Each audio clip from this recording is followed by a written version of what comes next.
Hi friends, இந்த வீடியோவில் rights issue எப்படி அப்ளை பண்ணுறதுன்னு பார்க்கலாம்.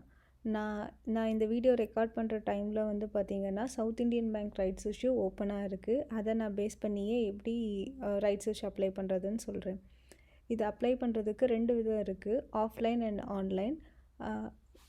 ஆஃப்லைன் பண்ணுறதா இருந்தால் நீங்கள் பேங்க்குக்கு போய் ஃபார்ம் சப்மிட் பண்ணி நீங்கள் பண்ணணும். பட் ஆன்லைனில் பண்ணுறதுக்கு இன்டர்நெட் பேங்கிங் இருந்தாலே போதுமானது. இந்த இன்டர்நெட் பேங்கிங் ஆப்ஷன் ஒவ்வொரு பேங்க்குக்கும் சில மாறுதல்கள் இருக்கும். பட் ஆனால் பெரிய டிஃப்ரென்ஸ் இருக்காது. நான் யூஸ் பண்ணுறது ஆக்சிஸ் பேங்க். அதனால் ஆக்சிஸ் பேங்க்கில் எப்படி லாகின் பண்ணி பண்ணலான்றதை சொல்கிறேன். ஒன்ஸ் நீங்கள் ஆக்சிஸ் பேங்க்கில் லாகின் பண்ணதுக்கப்புறம் இன்வெஸ்ட்மெண்ட் அப்படின்னு ஒரு ஆப்ஷனில் ஐபிஓ அப்படின்னு ஒரு ஆப்ஷன் இருக்கும், மெனு இருக்கும். அதை செலக்ட் பண்ணிட்டீங்க அப்படின்னா நியூ பேஜ் போகும்.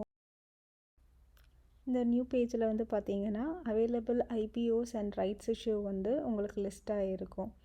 இந்த லிஸ்ட்டானதில் நீங்கள் எந்த ரைட்ஸ் இஷ்யூ அப்ளை பண்ணணுன்னு நினைக்கிறீங்களோ அந்த ரைட்ஸ் இஷ்யூவை செலக்ட் பண்ணிக்கோங்க. நம்ம இங்கே எக்ஸாம்பிளுக்கு சவுத் இண்டியன் பேங்க் எடுத்திருக்கோம்.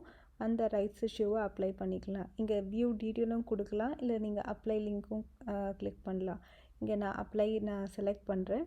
அப்ளை செலக்ட் பண்ணதுக்கப்புறமா உங்களுக்கு இந்த அடுத்த ஸ்க்ரீனில் வந்து பார்த்தீங்கன்னா ஃபுல் இன்ஃபர்மேஷன் கிடைக்கும். அந்த இன்ஃபர்மேஷனில் ரைட்ஸ் இஷ்யூ எப்போ ஸ்டார்ட் ஆகுது, எப்போ எண்ட் ஆகுது அப்படிங்கிற இன்ஃபர்மேஷன்லாம் கொடுத்துருப்பாங்க.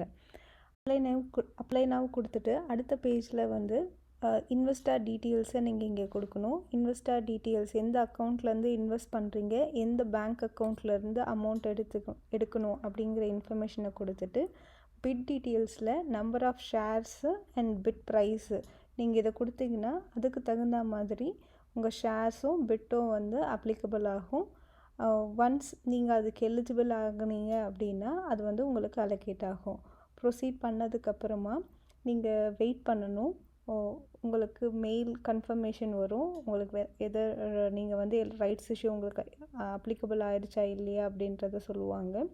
ஒன்ஸ் அது முடிஞ்சதுக்கப்புறமா டேட் ஆஃப் லிஸ்டிங் டைம் சொல்லியிருக்காங்க. இங்கே வந்து சவுத் இண்டியன் பேங்க்குக்கு 12th April சொல்லியிருக்காங்க. ஸோ 12th April வந்து பார்த்திங்கன்னா உங்களுடைய ப்ரோக்கர் பேஜில் வந்து பார்த்திங்கன்னா அது லிஸ்ட் ஆகிருக்கும்.